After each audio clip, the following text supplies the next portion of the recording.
మీ business ఏదైనా మీ ఊర్లో promotion చేయాలంటే అది సుమన్ టీవీతోనే సాధ్యం. ఇప్పుడే సంప్రదించండి. విలేకరుల సోదరులకు అందరూ కూడా electronic media and print media విలేకరులకు అందరికీ కూడా నా ఉదయపూర్వక నమస్కారం. ఈరోజు పాణ్యం నియోజకవర్గం నుంచి వైఎస్ఆర్సీపీ పార్టీ అభ్యర్థిగా నామినేషన్ దాఖలు చేయడం జరిగింది. ఇప్పుడే నామినేషన్ అయిపోయి కిందికి వచ్చి మేము ముందుకు వచ్చి ఈ ప్రెస్ మీట్ మాట్లాడండి. మళ్ళా ఈ రాష్ట్రంలో జగన్మోహన్ రెడ్డి ప్రభంజనమే. జూన్ 4 తర్వాత మళ్ళా రాబోయేది ప్రభుత్వం మాదే.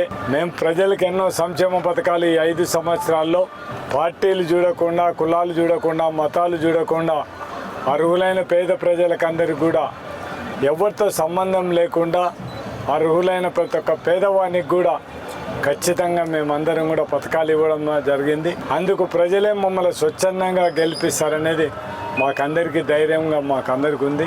మా జగన్మోహన్ రెడ్డి చేసిన సంక్షేమ పథకాలు నవరత్నాల్లో మేము ప్రజలకు ఏం చేసినాం ఆ పథకాలే మమ్మల్ని గెలిపిస్తారనే ధైర్యం మాకుంది. కాబట్టి మేము దాని గురించి ఎలక్షన్ జూన్ 4వ తేదీ అయిపోయిన తర్వాత రాబోయేది వైఎస్ఆర్ మళ్ళా రెండోసారి ఈ రాష్ట్ర ముఖ్యమంత్రిగా జగన్మోహన్ రెడ్డి రాబోతున్నాడు.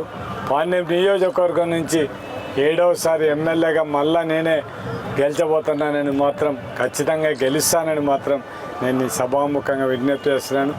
పాణ్యం నియోజకవర్గ ప్రజల అండదండలు నాకున్నాయి.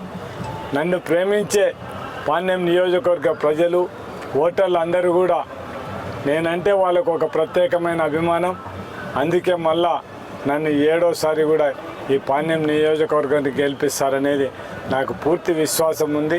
ఈరోజు ప్రజలలోకి నేను గడప గడపకు క్యాన్వాస్ పోతే కూడా వాళ్ళందరూ కూడా వాళ్ళు ఇచ్చే ప్రోద్బలం కానీ, వాళ్ళు ఇచ్చే చేయూత కానీ, లేకుంటే వాళ్ళు ఇచ్చిన రెస్పాన్స్ కానీ ఇవన్నీ కూడా చూసిన తర్వాత 2019లో ఏ విధంగా ఈ పాణ్యం నియోజకవర్గం నుంచి గెలిచినానో అదేవిధంగా మళ్ళీ ఈ పాణ్యం నియోజకవర్గం నుంచి గెలుస్తానే ధైర్యం నాకుంది.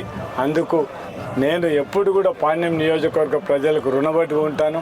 వాళ్లకు నన్ను 1985 నుంచి మళ్ళీ 2009 డీలిమిటేషన్ అయిన తర్వాత కూడా పాణ్యం నియోజకవర్గ ప్రజలు నన్ను ఆదరించడం జరుగుతుంది. కాబట్టి వాళ్ళకి ఎల్లవేళలా కృతజ్ఞత ఉంటాను.